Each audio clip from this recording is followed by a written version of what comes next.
तो नमस्कार, मैं आपका स्वागत करता हूँ इज स्टडी विद मी में। आज हम कर रहे हैं गणित की प्रश्नावली नंबर 1.1 क्लास 10 का ये क्वेश्चन है कि निम्नलिखित संख्याओं का एचसीएफ करने के लिए यूक्लिड विभाजन एल्गोरिथम का प्रयोग कीजिए। इसके अंदर हमें यूक्लिड विभाजन एल्गोरिथम का जिक्र आ गया है। तो सबसे पहले हम जान लेते हैं कि यूक्लिड विभाजन एल्गोरिथम है क्या। तो ये है a बराबर बी क्यू प्लस आर।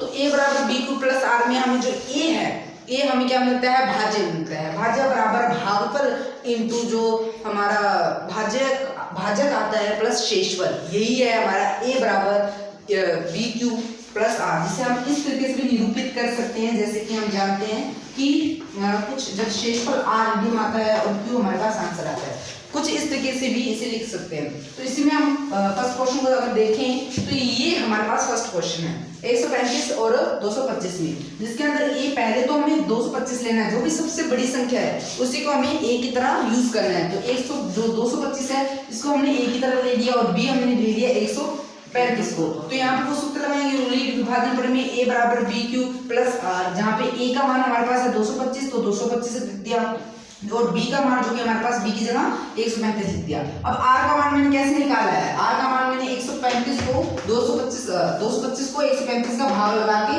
निकाला है। तो इस तरीके से मैंने r का मान निकाला है। पर नॉर्मली तुम लोग देखो तो 235 का अगर हम डबल भी कर दे तो सीधे ही वो 225 से ज्यादा बन जाता है, 270 बन जाता है। इसलिए सीधे 1 से ही गुना हुआ है और जो रेडियन जो बचता है वो आगे 90, यानी कि जो इसको गुना करने से 135 है उसको 225 से घटाया तो 90 है।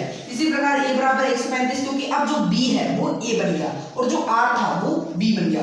तो a बराबर 135 हो गया और b बराबर 90 हो गया। तो आप ध्यान से देखो कि यहाँ पे b था, b 135 है, वो अब क्या बन गया, a बन गया। जो r है वो क्या बन गया, b बन गया। नेक्स्ट समीकरण में ये होगा, ये है चरण 1 और ये है जो वो है चरण 2। चरण 2 में a है 135, जिसको लिख दिया बराबर 90 गुना 1 प्लस 45। अगर आप देखें तो 90 को 2 से गुना करेंगे तो 180 हो जाएगा, इसलिए 90 प्लस 45 कर दिया। 90 को जब 135 से घटाएंगे तो हमें 45 मिलेगा। इस तरीके से आ निकला है। तो चरण 3 में अगर हम देखें तो a आ गया 90, क्योंकि ये पहले b था और जो r था वो बन गया b बन गया। तो चरण 3 के अंदर 90 बराबर 45 गुना 2, क्योंकि 45 का डबल 90 ही होता है, प्लस 0।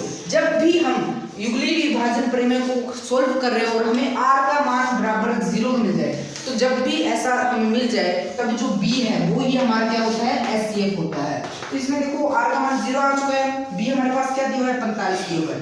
तो अतः एचसीएफ 225 और 135 का कितना आ गया, 45 आ गया। तो इस तरीके से हम एचसीएफ को निकाल सकते हैं। तो इस क्वेश्चन को आपको समझ आ गया।